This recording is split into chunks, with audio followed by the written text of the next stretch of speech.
The swamp is on the bottom east of the map, the southern eastern side. It connects our jungle to the ocean, which is connected to our tropical coast.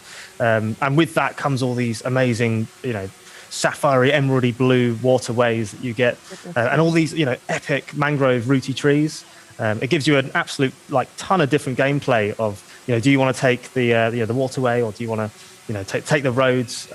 There's even some really cool wooden walkways that we actually found in reference. They're like touristy spots that obviously our team took and turned them into cool routes to drive a car on. Yeah, it's an incredible space. In terms of gameplay, we've never had a place like this before. The exact right car for this one. You could get really caught out because a car with a high ride height can just power through all of this water. All the water is drivable in all of the cars. There's no bits where you'll get completely blocked or reset. So me trying to go through with a little three-wheeler ain't going to get me stuck or anything.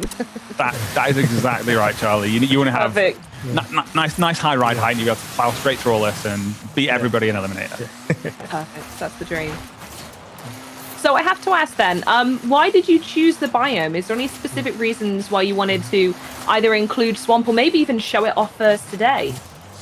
It was, as Mike said, it's something we've never shown before, and we really wanted to, celebrate something that is a first, and we think it looks fairly good. It's got all those really rich blue sort of streams and rivers that go through it, and all the smashable, as Andy just drove into some of them, mangrove routes as well.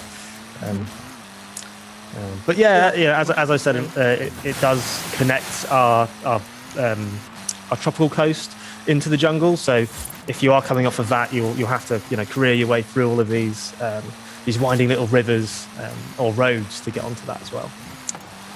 Yeah, we saw a little bit there as Andy drove through it, and we will see it again in just a second. I think the water in here is just so beautiful. The colour of it just feels so tropical and gorgeous.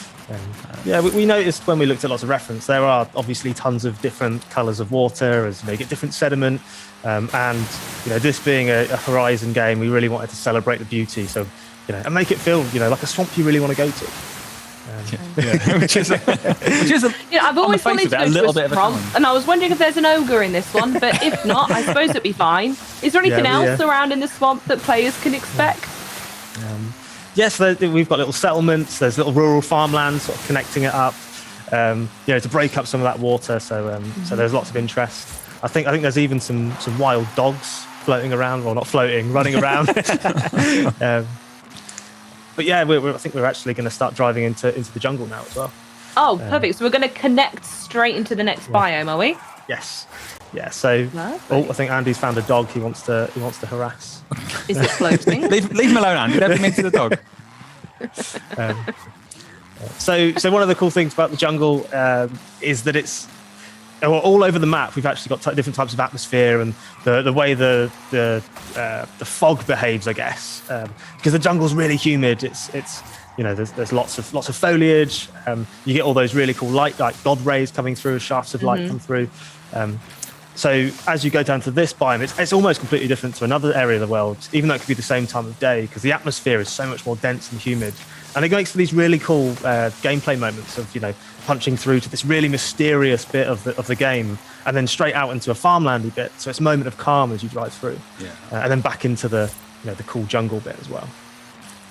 Yeah, and in some areas of the jungle, just the absolute density of all of that foliage, it really starts to feel almost claustrophobic and enclosed. It's a bit muggy, doesn't it? Bushes around. I think when Don mentioned earlier that you should bring your bug spray, I think this is what he was thinking of. I have to ask, because was there any particular forestry or jungle in Mexico that inspired the basis of the one in Forza Horizon 5? This is a really good question, actually. So with every place, we look at an absolute ton of reference.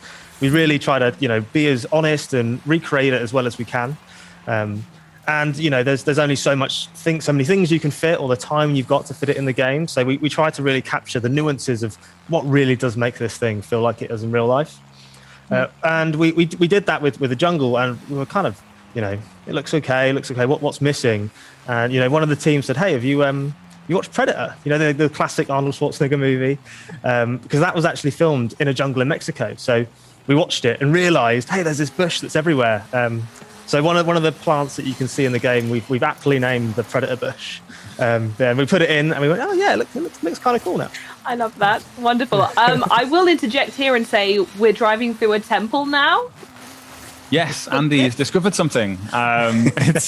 While we were still talking about Predator Bush, Andy has snuck ahead and headed into Ekbalam, which is this incredible temple site, which is based on the real-life location of Ekbalam, which looks kind of like this. It is just this ancient temple site just jutting out of the Mexican jungle. It's just so full of mystery and intrigue and history and culture.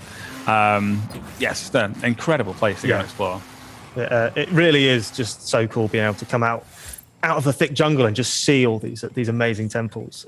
We've got a few scattered around. We won't touch them just yet. We'll surprise you with some more later on. It does allow you to get really up close to those ancient architecture there and really soak it up and really feel like